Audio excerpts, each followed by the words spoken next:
Hello, colleagues.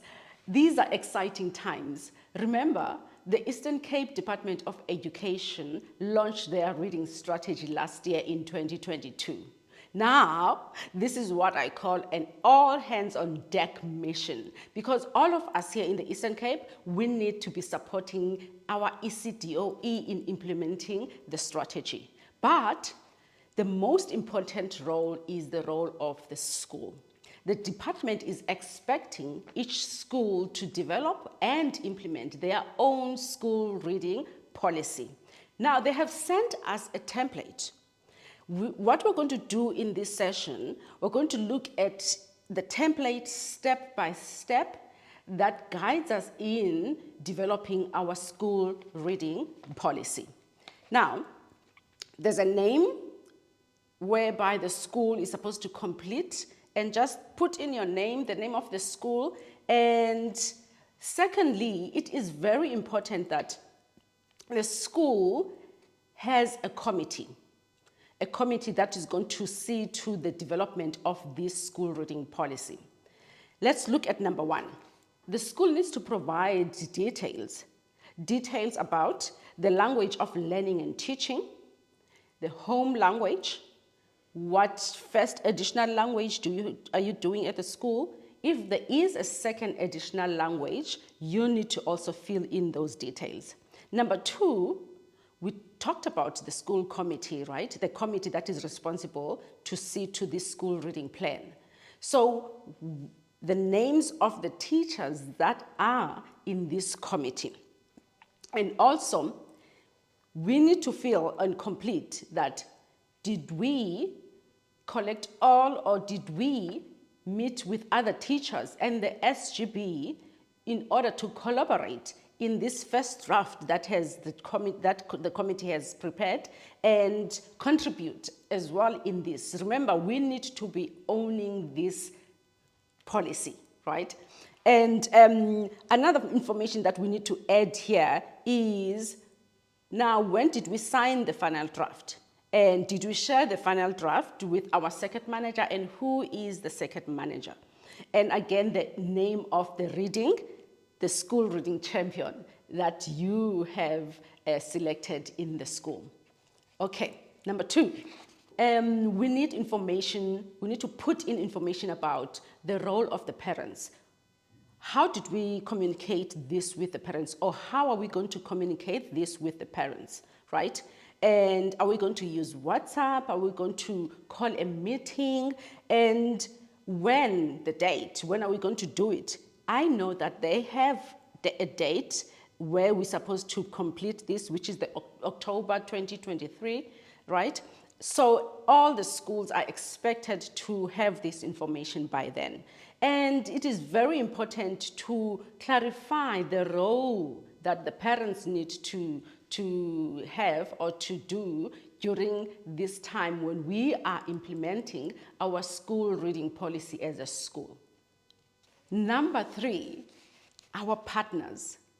We know that partners vary from churches, NGOs, our library, community libraries, and so on. How are we bringing those partners to be part of our school reading policy? And what clear roles are we having? Then we are expected to write this in this form, right? This information. Number four, it's all about the teachers. What are they doing in class in order to implement the school reading policy? And there's a training that is coming up, organized by the Department of Education, whereby HODs are expected to go to the training and come back to the school and train the teachers. Now, the information about the names of the HODs or the heads of languages is needed in this form. Most importantly, we need to be writing in details.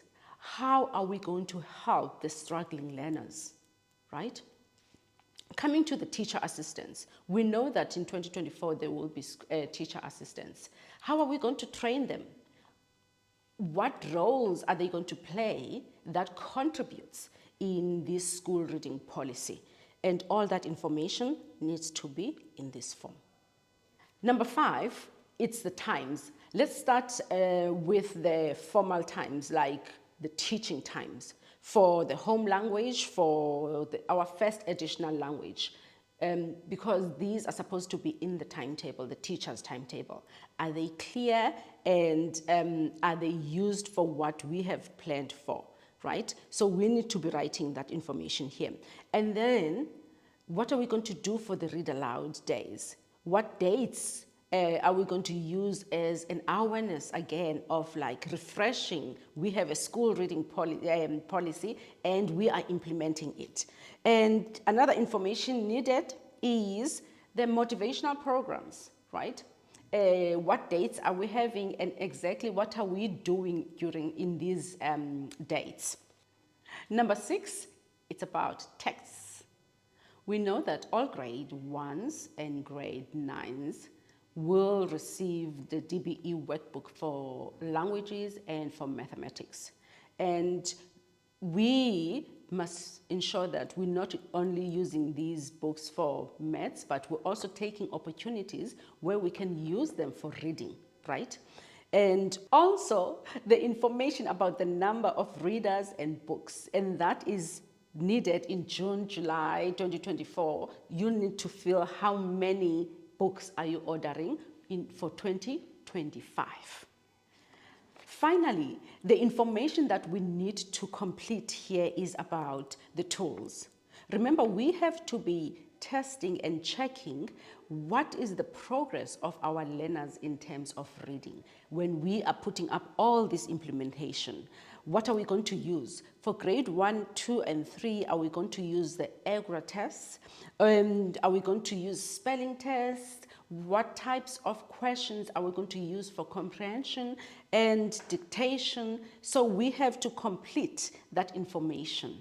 And then the principal signs and the SGB chairperson signs the document.